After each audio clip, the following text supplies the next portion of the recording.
I want to share with you what is deep in my heart today. కాబట్టి నా హృదయపు లోతుల్లో నుంచి కొన్ని మాటలు మీకు చెప్పడానికి ఇష్టపడుతూ ఉన్నాను.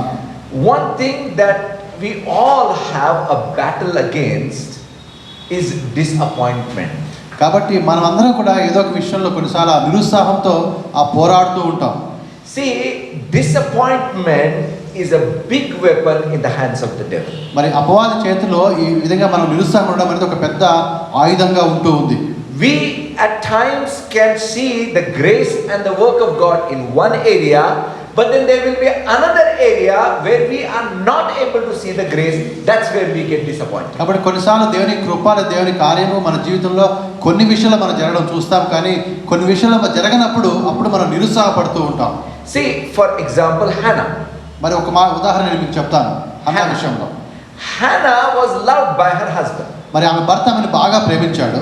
Actually loved a lot by her husband. మరి చాలా బాగా ఆమెను ప్రేమించాడు. You know, as Abhishek said, in action, you know, we see the love of her husband towards Hannah. కాబట్టి అభిషేక్ చెప్పినట్టుగా అంటే క్రియల ద్వారా హన్నాని ఆ భర్త ప్రేమించాడు. But we do not see her womb being fruitful. కానీ అంత ప్రేమ ఉన్నా కూడా ఆమె గర్భంలో శిశువు రావడం మనం చూడం. Let me put it in different way. ఇంకొక విధంగా నేను చెప్తాను ఈ మాట. We could see the grace of God in Hannah's life about her husband. తన భర్త విషయంలో దేవుని యొక్క కృపని ఆమె పొందుకుంది. But about children or about her womb, we do not see the grace of God. కానీ ఆమెకి పిల్లలు కలిగే విషయంలో మాత్రము దేవుని కృపను ఆమె పొందుకోలేదని మనం చూస్తూ ఉన్నాం అక్కడ. But wasn't there grace? అక్కడ కృప లేదు అని మనం చెప్పొచ్చా ఇప్పుడు? Grace was definitely there. కృప తప్పకుండా ఉంది. But that grace was to manifest at the right time. ఆ సరైన సమయంలో ఆ కృప అనేది ఆమెకి జీవితంలో ప్రత్యక్షపరచబడుతుంది. Did God want to hold her womb back from having children? మరి ఆమెకి పిల్లలు పుట్టకుండా ఆమె గర్భం దాల్చకుండా చేయాలని దేవుని ఉద్దేశమా? Not at all. అది ఆయన ఉద్దేశం కాదు. But God wanted to give her the son, that is Prophet Samuel, at the right time. కాబట్టి సరైన సమయంలో ఒక కుమారుడు అనగా ప్రవక్త సమూయేలును ఇవ్వడానికి దేవుడు ఉద్దేశించి ఉన్నాడు. But the question is, what was happening in her until that time? కానీ అయితే ప్రశ్న ఏంటంటే అప్పటి వరకు ఆమె జీవితంలో ఏమి జరుగుతున్నది అనేది ప్రశ్న. She was very much troubled. ఆమె చాలా ఆందోళనగా ఉంటూ ఉంది. Discouraged. నిరుత్సాహంగా ఉంటూ ఉంది. Humiliated. ఆమె అవమానపరచబడింది. Disappointed about God's work in her life. ఆమె యొక్క జీవితంలో దేవుని కార్యాన్ని గురించి ఆమె నిరుత్సాహంగా ఉంటూ ఉంది. See, my brothers and sisters. ప్రియమైన సహోదరి సహోదరులారా, every one of our lives there is some area somewhere where we are not seeing the expected results. కాబట్టి మనందరి జీవితం కూడా ఏదో ఒక విషయంలో మనం ఆశించిన ఫలితాలు లేకపోవడం జరుగుతూ ఉంటుంది. Let me give the dictionary definition of the word disappointment. కాబట్టి ఆ డిసప్పాయింట్మెంట్ అనే మాటకి డిక్షనరీ అర్థం చెప్తాను ఇప్పుడు. It is the feeling of sadness or displeasure caused by defeat of one's hope or expectation. కాబట్టి ఏదైనా జరుగుతుందని చెప్పి ఒక వ్యక్తి ఆశ పెట్టుకొని జీవిస్తూ ఉన్నప్పుడు తాను ఆశించింది ఆయనకి దొరకనప్పుడు ఆ కలిగే బాధ అనండి లేకపోతే కలిగే నిరుత్సాహం అనండి దాన్ని మనం డిసప్పాయింట్మెంట్ అంటాం. Brother, really truly from the bottom of my heart appreciate your translation. Thank you. Hallelujah. Can we give a good clap for God? Really excellent. Hallelujah. See, now that disappointment, what I read or what I said just now, is there in everyone's life. Somewhere or the other. ఏదో ఒక విధంగా మన జీవితంలో ఇటువంటి నిరుత్సాహం అనేది ఉంటూ ఉంటుంది. See, let's go to the book of Proverbs chapter 13 verse 12. మరి సామెతలు 13:12 చూద్దాం. Hope deferred makes heart sick, but when the desire comes, it's a tree of life. సామెతలు 13:12 మనం చూస్తున్నాం. కోరిక సఫలం కాకుండా చేత హృదయం నొచ్చును, సిద్ధించిన మనోవాంఛ జీవ వృక్షము. Now, you know, in Message Bible, this is what it says. మరి మెసేజ్ బైబిల్లో ఈ విధంగా రాయబడి ఉంది. Unrelenting disappointment leaves your heart sick. కాబట్టి ఆ యొక్క నిరుత్సాహం ఎప్పుడైతే నీ జీవితంలో అది వస్తూ ఉంటుందో అప్పుడు నీ హృదయంలో ఆ యొక్క బాధ కలుగుతూ ఉంది. That means disappointment after disappointment after disappointment after disappointment. కాబట్టి ఒక నిరుత్సాహం తర్వాత ఇంకొక నిరుత్సాహం ఆ విధంగా ఒకదాని వెంబడి ఒకటి వస్తూ ఉన్నప్పుడు నీ హృదయంలో బాధ. If you are disappointed in one area, ఒకసారి ఒక విషయంలో నీకు ఒక నిరుత్సాహం కలిగితే okay, you manage it. ఏదో విధంగా దాన్ని మనం సర్దుకుపోతాం. Same way disappointed, మళ్ళీ రెండోసారి జరిగినప్పుడు, again disappointed, మళ్ళీ మూడోసారి జరిగినప్పుడు, again and again and again. ఆ విధంగా ప్రతిసారి కూడా ఆ విధంగా జరుగుతూ ఉన్నప్పుడు, You know, that's where the danger is, that we may get drowned in that disappointment. కాబట్టి ఆ విధంగా జరుగుతున్నప్పుడు మనం ఆ నిరుత్సాహంలోనే ఉండిపోయి మునిగిపోవడానికి ఆస్కారం ఉంది. Let me tell you something. ఒక మాట నేను చెప్తాను. What do we need in the midst of disappointment? అటువంటి ఆ యొక్క డిసప్పాయింట్మెంట్ మనం వెళ్తుండగా మనకు కావాల్సింది ఏంటి? I'll tell you certain facts that I observed. నేను గమనించిన కొన్ని విషయాలు నేను మీకు తెలియజేస్తాను. See, we have experienced miracles in our life. మన యొక్క జీవితంలో మనం అద్భుతాలు అయితే అనుభవించాము. Amen. Amen. But there are certain areas we have been praying for a long time and no breakthrough. కానీ కొన్ని విషయాలకు వచ్చినప్పుడు మనం చాలా కాలంగా ప్రార్థన చేస్తూ ఉన్నాము, కానీ ఇంతవరకు మనం ఆశించిన ఫలితాన్ని పొందలేదు. Correct? Huh? అవును కదా? See, we can be disappointed, అక్కడ మనం దాన్ని బట్టి మనం నిరుత్సాహపడొచ్చు. but at that moment, if we understand the heart and the mind of God, కాబట్టి ఆ యొక్క క్షణములో దేవుని యొక్క మనస్సుని, ఆయన హృదయాన్ని నీవు అర్థం చేసుకున్నట్లయితే you will rise above that disappointment. ఆ యొక్క స్థితి నుంచి నువ్వు ఇంకా పైకి వెళ్తావు. See, for example, Hannah. మరి హన్నా విషయం మనం చూస్తున్నాం కదా. Why God held her womb back? ఎందుకు దేవుడు ఆమెకు పిల్లల్ని ఇవ్వలేదు? Anyone? Any answer? ఎవరైనా చెప్పగలుగుతారా ఎందుకు ఇవ్వలేదు? God's purpose, a little more specific. దేవుని యొక్క ఉద్దేశం నెరవేర్చబడడం కోసం ఇంకా వివరంగా. It was not the time. Correct. సమయం ఇంకా But రాలేదు. little more. See, prophet Samuel. So that God may be glorified. God may be glorified. Prophet Samuel, a history maker, had to be born at the right time only. కాబట్టి ఆ యొక్క చరిత్రను సృష్టించే సమూయేలు ప్రవక్త సరియైన సమయంలో జన్మించాలి. Amen.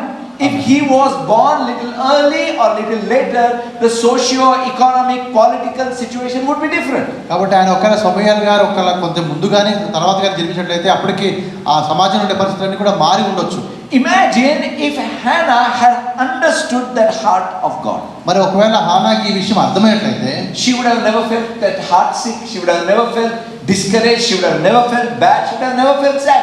She would have had a happy countenance all along. ఇవన్నీ కూడా హానాకి ముందుగా తెలిసినట్లయితే ఆమె నిరుత్సాహపడకుండా, ఆందోళన చెందకుండా, బాధపడకుండా, సంతోషంగా ఆ పరిస్థితి గుండా వెళ్ళేది.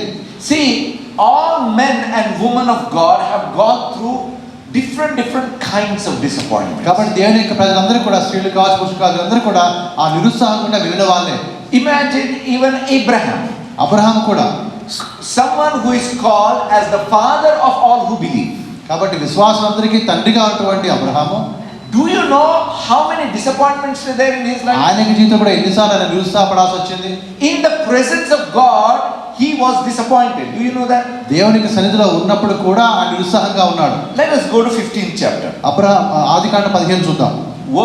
See, before that, we see the battle he wins and he gives away all the spoils because he's not bothered about it. కాబట్టి అంతకుముందు ఒక యుద్ధం చేశాడు, చాలా సంపాదించుకున్నదంతా కూడా అందరికి ఇచ్చేసాడు, దాని గురించి పెద్దగా పట్టించుకోలేదు. And then in 15th chapter 1st verse, God says, I am your shield and your exceedingly great reward. ఆ తర్వాత 15వ అధ్యాయం మొదటి వచనం దేవుడు అంటాడు కదా, అబ్రహాము భయపడకును, నేను నీకు కేడముగాను, నీ బహుమానం అత్యధిక మగును అని చెప్తాడు. What happens there is Abraham begins to tell God, అక్కడ జరిగిన విషయం ఏంటంటే అబ్రహాము దేవుడితో కొన్ని మాటలు చెప్తున్నాడు. what's the use of all these things? ఇవన్నీ ఉండి నాకు లాభం ఏంటి?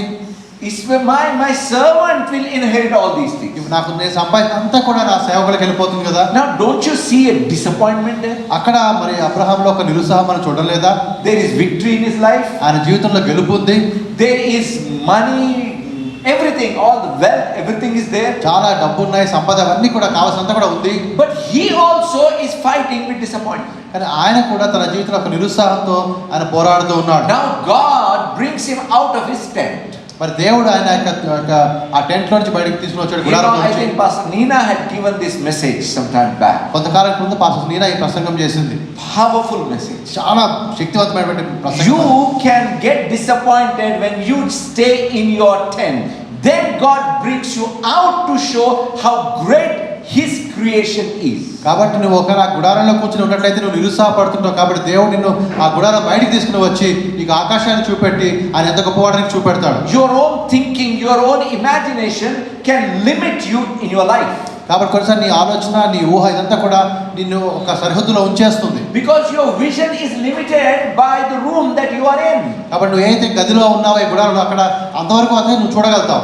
Sometimes it is outside that room is God's grace and glory for ఆ our life. గది లేదా గుడారం బయట ఉన్నప్పుడు దేవునికి మహిమ కనబడుతుంది. So, then in verse 6, 6వ వచనం మనం వచ్చినప్పుడు, and he believed in the Lord and it was accounted to him for righteousness. కాబట్టి అతడు యెహోవాను నమ్మెను, ఆయన అది అతను నీతిగా ఎంచెను. The point here is Abraham believed. ఇక్కడ చెప్పే మాట ఏంటంటే అబ్రహాము నమ్మాడు. Now when he believes, ఆయన నమ్మినప్పుడు what happens? అక్కడ జరిగిన విషయం ఏంటి? He comes above. He rises above the disappointment. ఆ యొక్క నిరుత్సాహాన్ని అధిగమించి ఆయన ముందుకు వెళ్తూ ఉన్నాడు. Now many times what happens is, చాలాసార్లు జరిగే విషయం ఏంటంటే when we are in the midst of our disappointment, అటువంటి నిరుత్సాహం గుండా మనం వెళ్తూ ఉండగా we receive a word, ఒక వాక్యం వస్తుంది, we feel encouraged, చాలా లోపల ఉత్సాహం అనిపిస్తుంది, we feel very happy, చాలా సంతోషం అనిపిస్తుంది, and we expect the result immediately.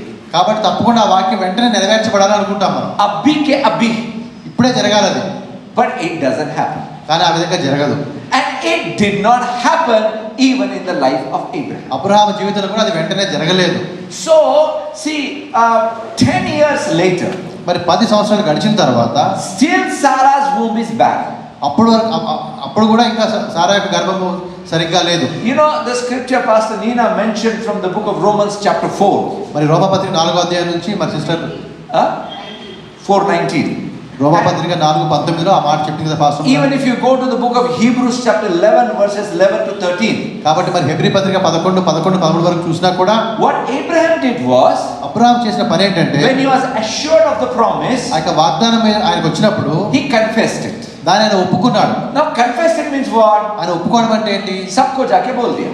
అందరికి చెప్పడం మొదలు పెట్టాడు. Oh, God has promised me a son. God has promised me a son. God has promised me a son. God has promised me a son. God has promised. కాబట్టి దేవుడు నాకు కుమారుని ఇస్తాడని చెప్పాడు, దేవుడు నాకు కుమారుని ఇస్తాడని చెప్పి కనబడ్డ ప్రతి ఒక్కరికి చెప్పుకుంటూ పోయాడు. 1, 2, 3, 4, 5, 6, 10 years gone. దాదాపు 10 సంవత్సరాలు గడిచిపోయాయి. People begin to ask, isn't it? అప్పుడు ప్రజలు అడగడం మొదలు పెట్టారు. Where is that promise? Where is that promise? Where is that promise? ఆ వాగ్దానం ఏమైంది? ఆ వాగ్దానం ఏమైంది? ఆ వాగ్దానం ఏమైంది? Sarah also began to ask, where is that promise? మరి సారా కూడా అడగడం మొదలు పెడితే ఏమైంది ఆ వాగ్దానం అని చెప్పి. अरे इतनी बड़ी-बड़ी बातें वाले क्या हुआ भाई? పెద్ద పెద్ద గొప్ప గొప్ప మాటలు చెప్పావు కదా, ఏమైంది? See, God's promises are great, right? దేవుని వాగ్దానాలు గొప్పవి కదా, And they look impossible. అవి అసాధ్యంగా కనబడతాయి. But what we need to do is wait, my brothers and sisters. కాబట్టి అక్కడ మనం కొద్దిగా ఓపిక పట్టాలి. Because Bible tells us our faith will be attacked. మన యొక్క విశ్వాసానికి పరీక్ష వస్తుంది. Paul said this, పౌలు గారు చెప్పారు, I have fought a good fight, I have finished my race, I have kept my faith. కాబట్టి నేను నా విశ్వాసాన్ని కాపాడుకున్నాడు, మంచి పోరాటం చెప్తాడు పౌలు. Now why does he say I kept my faith? ఆయన ఎందుకంటే నా విశ్వాసాన్ని నేను కాపాడుకున్నానని. Because there were times he could have lost his faith. అనగా చాలా సందర్భాల్లో ఆయన విశ్వాసాన్ని పోగొట్టుకునే పరిస్థితులు ఆయన జీవితంలో వచ్చాయి. Why he could have lost his faith? ఎందుకు ఆ విశ్వాసం పోయేది ఆయనకి? Disappointments. ఒక నిరుత్సాహాన్ని బట్టే.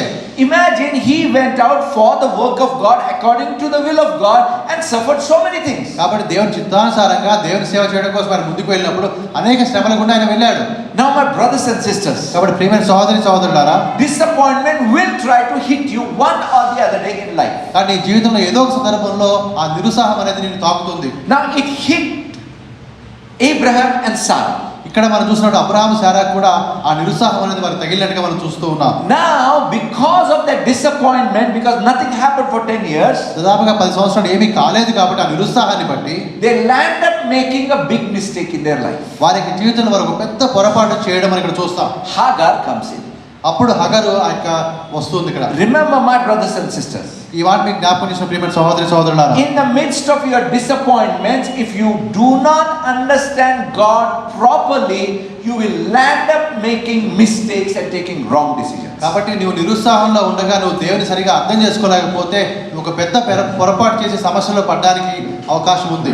My brothers and sisters, ప్రియమైన సహోదరులారా, if you understand God, నీవు దేవుని సరిగా అర్థం చేసుకుంటే you will wait. నువ్వు ఎదురు చూస్తావు. If you read the book of Lamentations, మరి ఆ విలాప వాక్యాలు మనం చూస్తే what God says over there is, అక్కడ దేవుడు చెప్పే మాట ఏంటంటే, wait, I say, he said, wait, it is good to wait patiently for the salvation of the Lord. ఆయన రక్షణ కోసము ఎదురు చూడండి, ఆగి ఉండండి అని చెప్పి అక్కడ రాయబడింది. What disappointment does is pushes us to take wrong decisions in కాబట్టి life. నిరుత్సాహాన్ని ఏం చేస్తుందంటే అది ముందుకు నెట్టి మనం తప్పు చేసే విధంగా చేస్తూ ఉంది. Now what happens is Ishmael is born. ఆ తర్వాత ఇష్మాయిల్ జన్మించాడు. But then in 17th chapter God appears to him again. 17వ అధ్యాయంలో మళ్ళీ అబ్రహాముకి దేవుడు ప్రత్యక్షమవుతాడు. That means now almost 25 years have passed since the promise. కాబట్టి దాదాపుగా 25 సంవత్సరాలు గడిచిపోయింది వాగ్దానం వచ్చిన తర్వాత. He is dead in his body and Sarah is dead in her womb. కాబట్టి మరి అబ్రహాం యొక్క శరీరం కూడా బలహీనంగా మారిపోయింది, శారా యొక్క గర్భం కూడా బలహీనంగా మారిపోయింది. Impossible. అది అసాధ్యంగా పరిస్థితిలో ఉన్నారు. That time God speaks again. అప్పుడు దేవుడు వారితో మాట్లాడడం మొదలుపెట్టాడు. I want you to see the reaction of Abraham over there. అప్పుడు అబ్రహాము ఏ విధంగా స్పందించాడో చూడండి ఇక్కడ. God said to Abraham, as for Sarai your wife, you shall not call her name Sarai, but Sarah shall be her name, and I will bless her and also give you a son by her. Then I will bless her, and she shall be a mother of nations, kings of people shall be from her. Then Abraham fell on his face and laughed and said in his heart, shall a child be born to a man who is 100 years old, and shall Sarah, who is 99 years old, bear a child? And Abraham said to God, oh, that Ishmael might live before you. కాబట్టి 17వ అధ్యాయం మనం 15వ వచనం నుండి చూస్తే, మరియు దేవుడు నీ భార్య అయిన శారాయి పేరు శారాయి అనవద్దు, ఏలైనగా ఆమె పేరు శారా. నేను ఆమెను ఆశీర్వదించి ఆమె వలన నీ కుమారుని కలుగజేస్తాను.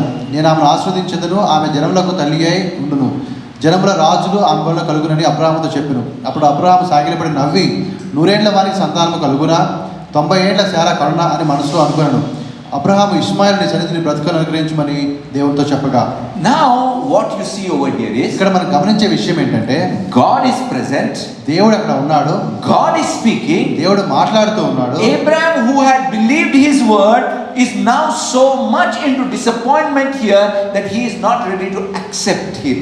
He is looking at it in a sarcastic way.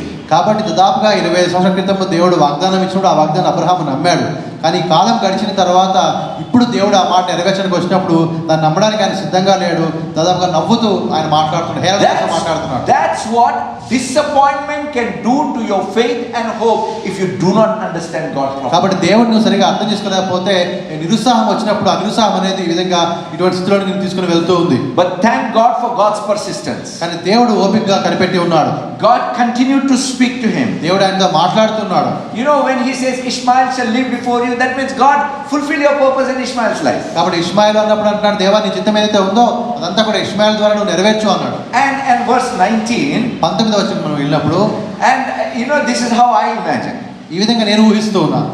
Abraham said, God, Ishmael may live before you. కాబట్టి మరి దేవా ఇష్మాయిల్ నీ సన్నిధిలో బ్రతకాలి. God said, దేవుడు అన్నాడు, no. నో, లేదు అన్నాడు. Just short, kacha.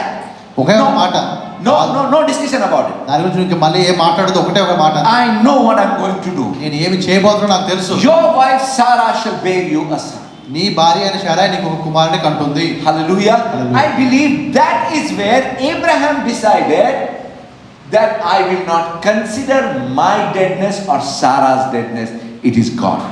కాబట్టి అక్కడ ఆ పరిస్థితుల్లో ఆ స్థితిలో అబ్రహాం ఒక్కసారిగా తన శరీరాన్ని గురించి కానీ లేదా శారా గర్భాన్ని గురించి కానీ అది బలహీనత గురించి అనుకోలేదు. You know what does that mean? దాని అర్థం ఏంటంటే, He rose above the failures and disappointments of his life. కాబట్టి ఆ యొక్క నిరుత్సాహం లేకపోతే ఆ ఓటమిలో నుంచి ఆయన వాటిని అధిగమించి పైకి వచ్చినట్టుగా మనం చూస్తూ He ఉన్నాం. caught hold of his faith once again. మరి ఒకసారి తన విశ్వాసాన్ని గట్టిగా పట్టుకున్నాడు. And that is where, my brothers and sisters, God's purpose began to move forward in his life. మరి అటువంటి స్థితిలోనే ఆయన యొక్క జీవితంలో దేవుని యొక్క ఉద్దేశాలు నెరవేర్చబడుతూ ఉంది. When everything is going all right, it is very easy to praise God. It is very easy to look spiritual. It is very easy to do everything good and wonderful. కాబట్టి మన జీవితం మనంతా కూడా సాఫీగా సాగిపోతూ ఉన్నప్పుడు ఆ విధంగా విశ్వాసంతో మనం జీవించడం సులభమే మన జీవితంలో.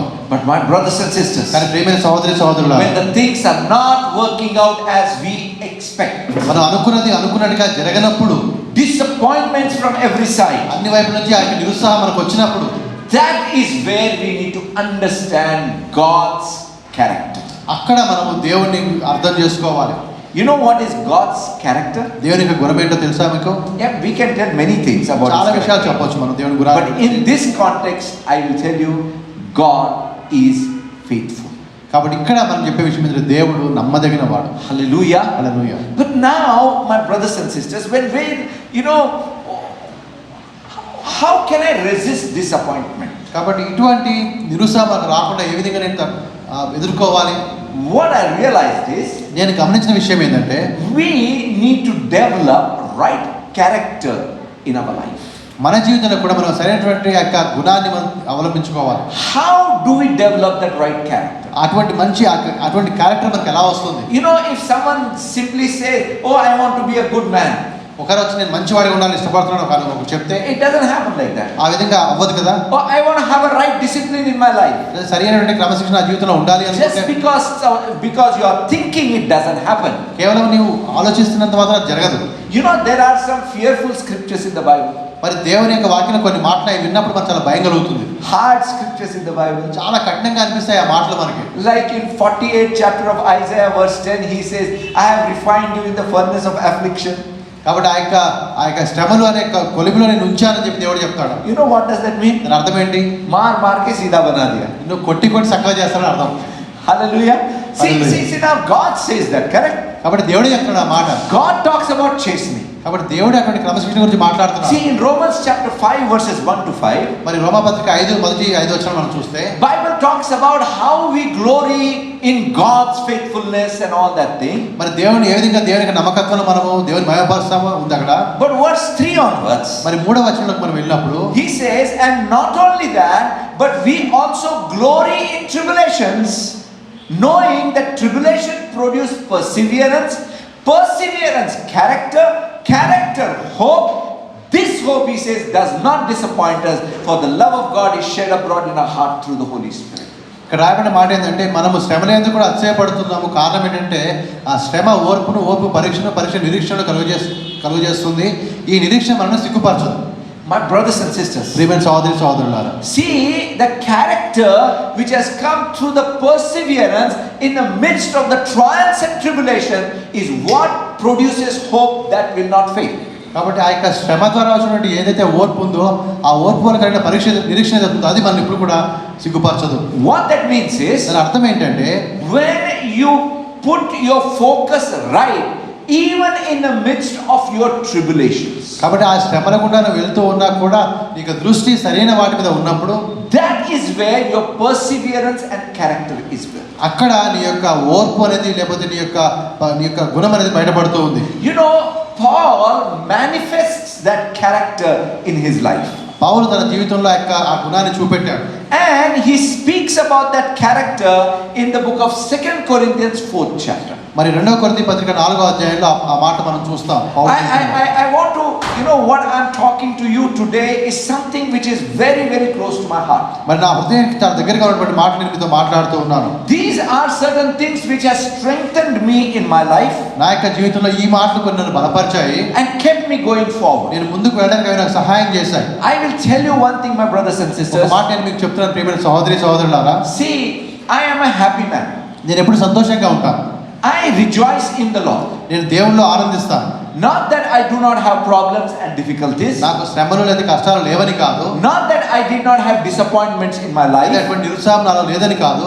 But I know one thing. కానీ నాకు ఒక్కటి మాత్రం తెలుసు. My God is a faithful God. నా దేవుడు నమ్మదగిన దేవుడు. Taking me through certain things, God has refined my character to be able to look unto Him even in the midst of disappointment. కాబట్టి కొన్ని శ్రమలు కూడా దేవుడు నన్ను తీసుకుని వెళ్ళి నన్ను సరిచేసి నన్ను బలమైన వాడిగా తీసుకుని వస్తాడు బయటికి. You know, my brothers and sisters, ప్రియమైన సోదరులారా, I do believe that God's plan for each one of us is really great. కాబట్టి మనం మీ అందరి విషయంలో దేవునికి ఉండే ఉద్దేశం అనేది చాలా గొప్పదిగా ఉంది. But you do not reach greatness automatically. కానీ ఆ గొప్పవాడిని మనము అందుకోవడం అంత సులభం కాదు. You have to go through certain things. కొన్ని పరిస్థితుల గుండా నువ్వు వెళ్ళాలి.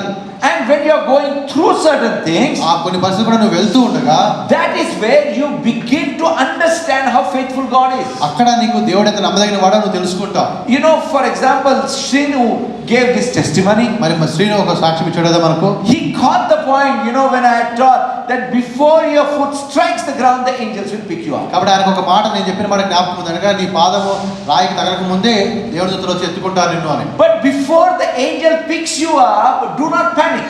కాబట్టి దూత వచ్చి నేను ఎత్తక ముందు నువ్వు భయపడొద్దు. You know, for example, now ఒక ఉదాహరణ మీకు ఇప్పుడు చెప్తాను. when Srinu faces a situation like this again, ఒకవేళ ఇటువంటి పరిస్థితి మరొకసారి ఆయన జీవితంలో వచ్చినప్పుడు he knows now ఇప్పుడు ఆయన తెలుసు కాబట్టి better not to panic, but wait at the right time, right things will happen. కాబట్టి ఇప్పుడు నేను భయపడాల్సిన అవసరం లేదు. సరైన సమయంలో సరైన విధంగా నాకు సమయం వస్తుంది. You know, not only that, during this flood time, no, in Hyderabad flood, మరి హైదరాబాద్ ఆ విధంగా వరద వచ్చినప్పుడు there was another miracle in his life. ఆయన జీవితంలో ఇంకొక అద్భుతం కూడా జరిగింది. His wife gave 1,000 rupees to the church. That was the last they had. కాబట్టి వారి దగ్గర ఉన్న ఒక 1000 రూపాయలు ఆ సంఘానికి ఇచ్చారు.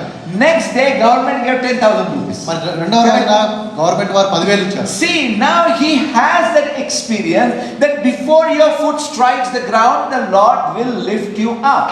కాబట్టి ఈ అనుభవం ఆయనకు ఉంది కాబట్టి నా పాదాలు రాయికి తగలక ముందే దేవునితో వచ్చి నన్ను So ఎత్తుకుంటాడు. now he will not get panic when he is falling down. కాబట్టి ఆ విధంగా పడిపోతున్నాడు ఈ గురించి ఆయన భయపడ్డు. He will be smiling even when he is falling ఆయన down. పడుతూ ఉండగా కూడా నవ్వుతూ ఉంటాడు. Amen. Hallelujah. See, that is a character that is developed when we go through these difficult times. ఇటువంటి in life. కష్టాల గుండా మనం వెళ్తున్నా ఆ విధంగా మనం బలపరచబడతాము.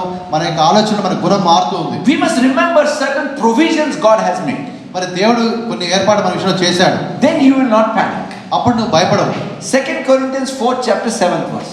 మరి 2 కొరింథీ 4వ అధ్యాయం 7వ వచనం. Powerful scripture this. చాలా శక్తివంతమైన మాట. We have this treasure in our earthen vessels, that the excellency of power may be of God and not of man.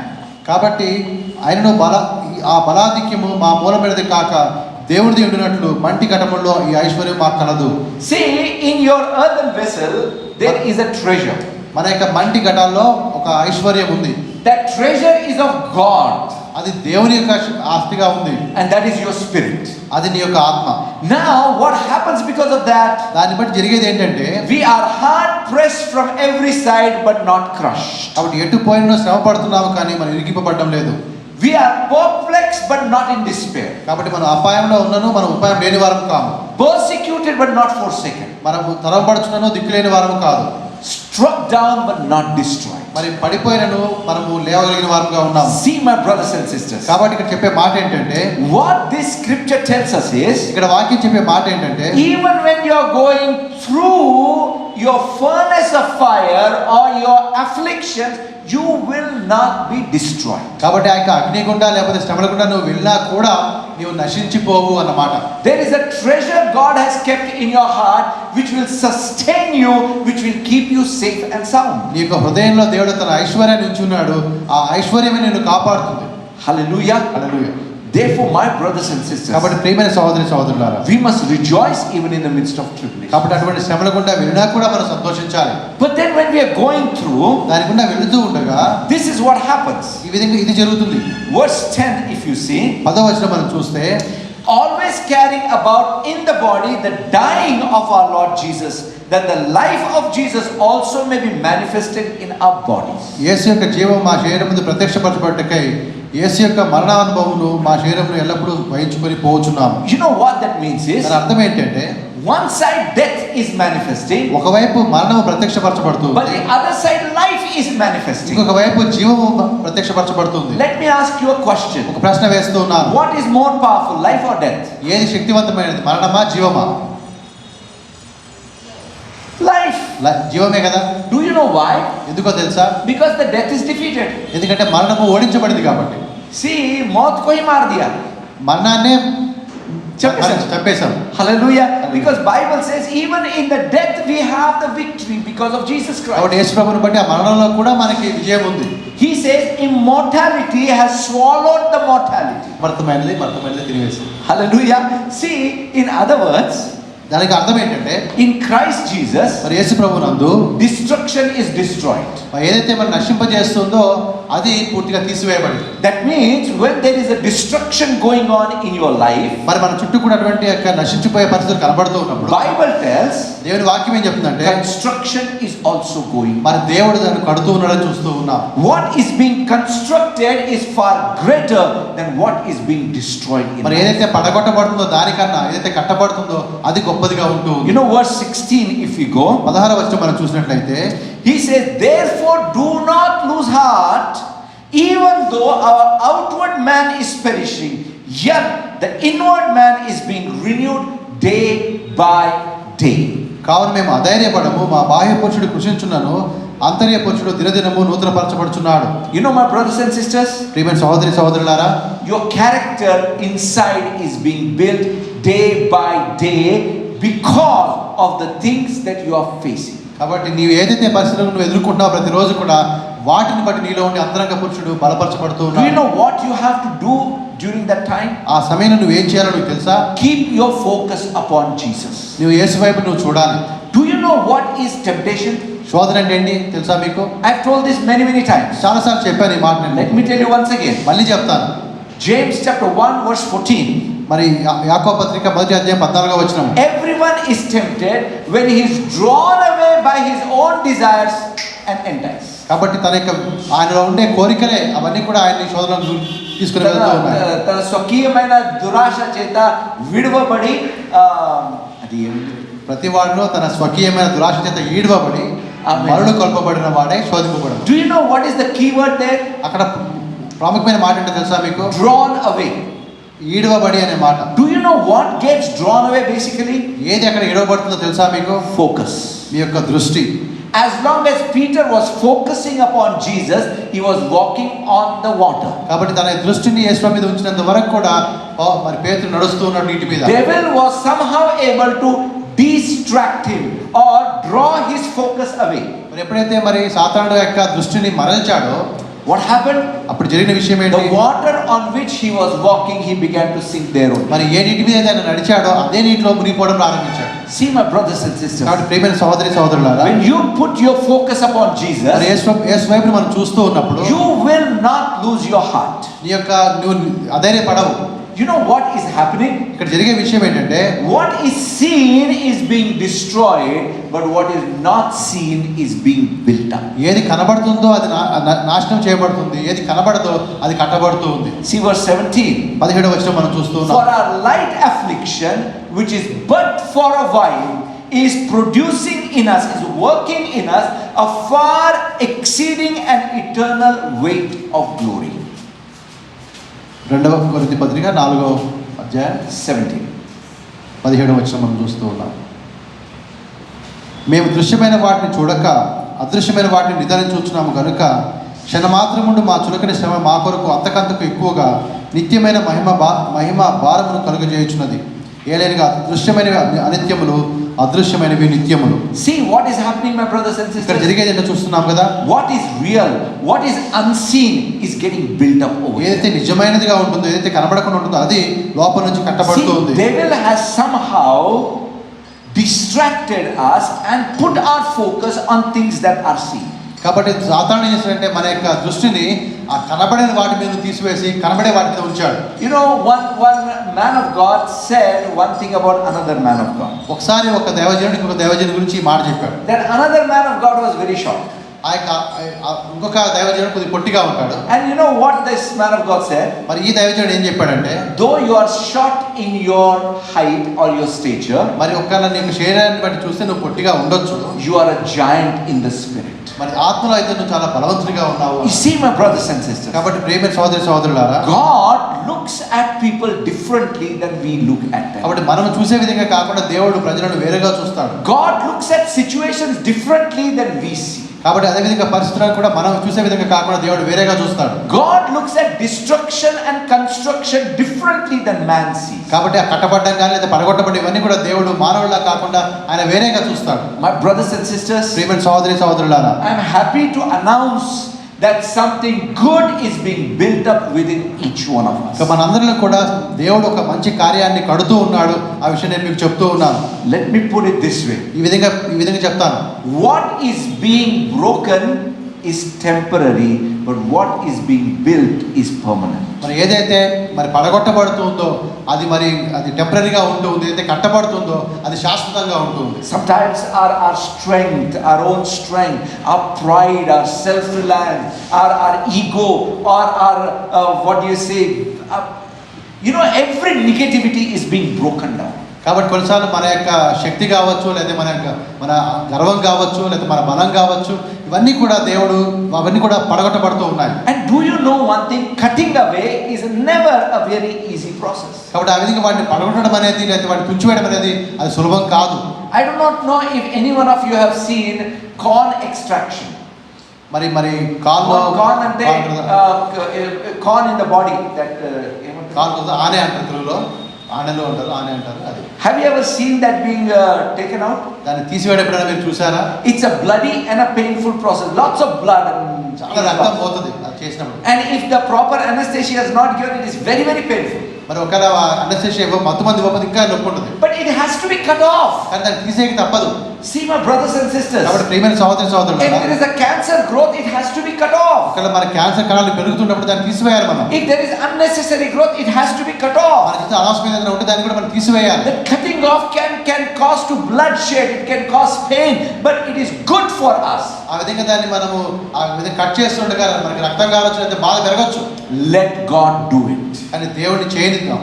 Do not get disappointed. Do not get discouraged because cutting process is happening. కాబట్టి ఆ విధంగా దేవుడు దాన్ని ఆ పడగొడుతుండగా, తీసివేస్తుండగా, బాధ కలిగినా నొప్పి కలిగినా కూడా మనం భరిద్దాము, దేవుని కార్యం జరగనిద్దాము. God is working in us far more exceeding eternal weight of glory. కాబట్టి ఆ మహిమ, అన్నిటిని మించిన మహిమను మనం తీసుకోవడం కోసము దేవుడు తన కార్యాన్ని చేస్తూ ఉన్నాడు. My brothers and sisters, ప్రియమైన సహోదరులారా, I want you to strengthen yourself in the Lord. మీరందరూ కూడా దేవునిలో బలపరచబడాలని నేను కోరుతూ ఉన్నాను. I want you to focus yourself to Christ Jesus, even in the midst of your worst disappointment. కాబట్టి అటువంటి కఠినమైనటువంటి నిరుత్సాహంలో నువ్వు వెళ్ళినా కూడా మీకు దృష్టి ప్రభు మీద ఉండాలని నేను కోరుతూ ఉన్నాను. God will work things out for you. తప్పకుండా దేవుడు మన పక్షంగా పని చేస్తాడు. He knows how to do the right things at the right time. సరైన సమయంలో సరైనది దేవుడు చేయడం ఆయనకు తెలుసు. Trust him, my brothers and sisters. ఆయన మీద నమ్మకం ఉంచుకుందాం. He never fails. ఆయన ఎన్నడూ కూడా ఓడిపోడు. He is a faithful God. ఆయన నమ్మదగిన దేవుడిగా ఉంటూ ఉన్నాడు. Hallelujah. Hallelujah. I believe that the Spirit of the Lord has ministered to each one of our hearts. నేను నమ్ముతున్నాను మన ప్రతి ఒక్కరితో దేవుని ఆత్మ పరిచర్య చేసిందని చెప్పి. Now, you might still be having some disappointments in your life right now. కాబట్టి ఇప్పుడు కూడా కొన్ని నిరుత్సాహంగా ఉండే పరిస్థితి నీ జీవితంలో ఉండొచ్చు. I am not here to tell you that tomorrow you will see a miracle and you will be out. కాబట్టి నేను ఇక్కడ ఉండి చెప్పే మాట ఏంటంటే రేపు ఉదయానికి మీకు ఎటువంటి సమస్యలు ఉండవని చెప్పడం లేదు. I am not here to tell you that. ఆ మాట చెప్పడం కోసం ఇక్కడ లేను. What I am here to tell you is God is building you up. కానీ నేను ఇక్కడ ఎందుకున్నానంటే దేవుడు మిమ్మల్ని లోపల నుంచి మిమ్మల్ని కడుతూ ఉన్నాడు. God has not left your hand. దేవుడిని చేతిని విడిచిపెట్టలేదు. I am here to make you understand the heart of God in the midst of your troubles and disappointments. నీ యొక్క శ్రమల గుండా నిరుత్సాహంలో నువ్వు వెళ్తూ ఉండగా దేవుని యొక్క మనసుని అర్థం చేసుకోవడానికి నేను ఇక్కడ ఉన్నాను, చెప్పడానికి ఇక్కడ ఉన్నాను. When I was studying the book of Job, మరి యోబు గ్రంథాన్ని చదువుతుండగా I understood the meaning of intercession differently. కాబట్టి ఆ విధంగా ఆ ప్రార్థన చేయడం నేను వేరేగా చూశాను. What I used to think previously, intercession is where a man stands between the man and God and asks God to have mercy on man. కాబట్టి ఆ విధంగా ఆ విజ్ఞాపన ప్రార్థన అంటే దేవుడికి మానవుడికి మధ్యలో ఒక మానవుడు నిలబడి ఆ మానవుడి పక్షంగా దేవుడితో మాట్లాడడం. But Bible says దేవుని వాక్యం ఏం చెప్తుందంటే there is one mediator between man and God, man Christ Jesus. కాబట్టి యేసు ప్రభువు తప్ప వేరే మధ్యవర్తి లేడు వాక్యం చెప్తుంది. Correct? అవును కదా? Let me ask you another question. ఒక ప్రశ్న వేస్తాను. Just because I ask God to have mercy on you, will God have mercy? మరి కేవలం నేను దేవా ఆయన యందు నువ్వు దయ ఉంచు అన్నందుకు దేవుడు దయ ఉంచుతాడా? Second question. రెండో ప్రశ్న. If I don't ask God to have mercy, will God not have mercy? మరి ఒకవేళ నేను దేవుడా దయ ఉంచు అని అడగకపోతే దేవుడు దయ ఉంచడం మానేస్తాడా? God always have mercy. దేవుడు ఎప్పుడు కూడా ఆయన కనికరం గల దేవుడిగా ఉన్నాడు. Do you know what is intercession actually? అసలు విజ్ఞాపన అంటే ఏంటో తెలుసా మీకు? here you don't stand on behalf of man. మరి మానవుడి పక్షంగా నువ్వు నిలబడవు, You stand on behalf of God దేవుని పక్షంగా నిలబడి and tell man to understand God in a right way. కాబట్టి ఆ మానవుడితో నువ్వు దేవుని సరిగా అర్థం చేసుకోవాలి. See, misunderstood God. మరి యోబు కూడా దేవుని సరిగా అర్థం చేసుకోలేదు. Elihu stood there and on behalf of God made Job to understand how great, righteous and good God is. కాబట్టి ఎలీహు దేవుని పక్షంగా నిలబడి యోబుకి అర్థమయ్యే విధంగా సహాయం చేసిన ఏ విధంగా దేవుడు ఎంత గొప్పవాడు. Hallelujah. Hallelujah. That is intercession. అదే విజ్ఞాపన ప్రార్థన. I am standing on behalf of God and interceding to you, telling, please do not misunderstand God. కాబట్టి నేను దేవుని పక్షంగా నిలబడి మీ దగ్గర మీతో మిమ్మల్ని ప్రతిమలాడుతూ ఉన్నాను. దేవుణ్ణి మీరు తప్పుగా అర్థం చేసుకోవద్దు. He is always good. ఆయన అప్పుడు కూడా మంచివాడు. He is always faithful. ఆయన నమ్మదగినవాడు. What he is working in you is for the far greater and exceeding weight of eternal glory. గొప్ప మహిమ నిత్యంలోనికి మీరు తీసుకుని వెళ్ళడం కోసము ఆయన నీ జీవితంలో పనిచేస్తూ ఉన్నాడు. Focus upon him ఆయన మీద మీ దృష్టి ఉంచండి. and the joy of the Lord will be your strength. మరి దేవుని యందలి ఆ యొక్క సంతోషము మీకు బలంగా ఉంటుంది. Hallelujah. Hallelujah. Little loudly please. Hallelujah. Hallelujah. I hope and I believe disappointments are out of your hearts. కాబట్టి నేను నమ్ముతూ ఉన్నాను మీ మనసులో నుంచి అక్కడ నిరుత్సాహం అనేది వెళ్ళిపోయింది. ఆమేన్. Amen. No more disappointments, my brothers and sisters. మీరు నిరుత్సాహపడకండి ముందు. अरे खुदा के घर में देर भी नहीं है अंधेर भी नहीं है. కాబట్టి దేవుని యొక్క ఇంట్లో ఆలస్యము లేదు, చీకటి లేదు. करेक्ट टाइम पे करेक्ट चीज़ें हमेशा होते हैं. కాబట్టి సరైన సమయంలో సరైన విధంగా దేవుడు కార్యాలు చేస్తాడు. Hallelujah. Hallelujah. Right things at the right time is what God does. మరి సరైన సమయంలో సరైన విధంగా దేవుడు తన కార్యాన్ని చేస్తాడు. You know, this is where we tell him, God, forgive me for my misunderstandings. మరి దేవుడిని అడుగుతాం, దేవుడు నన్ను క్షమించు, చాలాసార్లు నేను నిన్ను తప్పుగా అర్థం We చేసుకున్నాను. talk about his faithfulness and goodness. మరి ఆ దేవుడి యొక్క నమ్మకత్వం గురించి మాట్లాడుకున్నాను. We talk about his kindness towards us. మరి మన యొక్క ఆయన విషయంలో మనం చూపెట్టి దయను And మాట్లాడుకున్నాం. we lift his name up. ఆ విధంగా ఆయన దయను నమ్మకత్వాన్ని జ్ఞాపకం చేసుకుంటూ ఆయన నామాన్ని హెచ్చిద్దాం. Hallelujah. హల్లెలూయా. మీకు వందనాలు చెల్లిస్తున్నాం. I come against every disappointment in the lives of people in Jesus' name. మరి యేసు ప్రభు నామములో ప్రతి నిరుత్సాహానికి వ్యతిరేకంగా నేను వస్తూ ఉన్నాను. Lord, I pray that every heart be filled with supernatural hope and faith. ఒక గొప్ప విశ్వాసంతో అసాధారణమైన నిరీక్షణతో ప్రతి హృదయం కూడా నింపబడును గాక. Help us that we may not be distracted in our life. మా యొక్క జీవితంలో తండ్రి ఆ యొక్క దృష్టిని మేము కోల్పోకుండా సహాయం చేయండి. Help us to focus upon you always. మీ మీదనే మా దృష్టి మేము ఉంచడానికి మీరు సహాయం చేయండి. That our treasure may be in heaven. ప్రభా మా యొక్క ఐశ్వర్యం అయితే ఉన్నది పరలోకంలో దాచబడి ఉంది. God, we may be able to see what you are constructing in our life and what you are breaking down. మా యొక్క జీవితంలో ప్రభా మీరు ఏది కడుతూ ఉన్నారో అది ఏది కూలగొడుతున్నారో ప్రభా మేము చూడడానికి సహాయం చేయండి. Help us, Lord.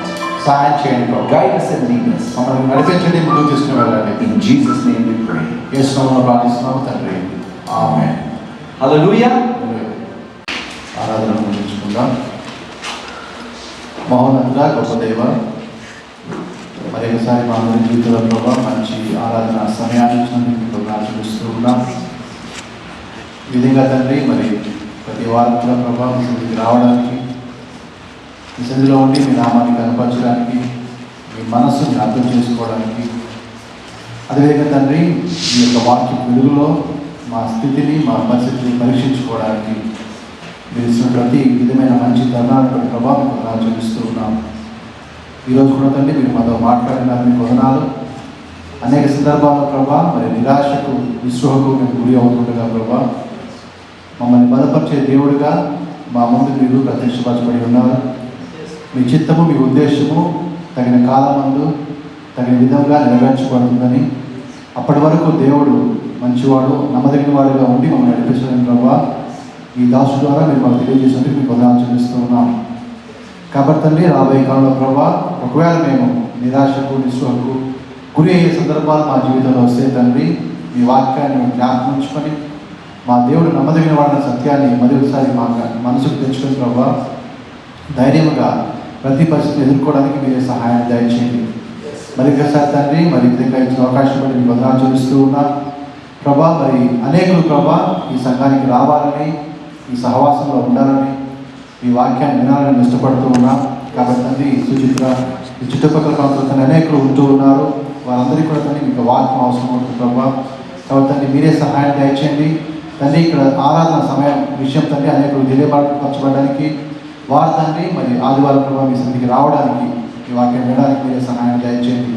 అది తండ్రి రాబోయే వారమంతా ప్రభావ మీరు మా తోడుగా ఉండి మా పనుల్లో, మా ప్రయత్నాల్లో, మా ప్రయాణాల్లో తండ్రి మరి పిల్లల యొక్క చదువుల్లో మరి ఉద్యోగాల్లో ప్రతి విషయంలో మీరే సహాయం అనుగ్రహించి మీ కృపాక్షేమాలు ఆమె నుంచి ప్రార్థన చేస్తూ ఉన్నాం.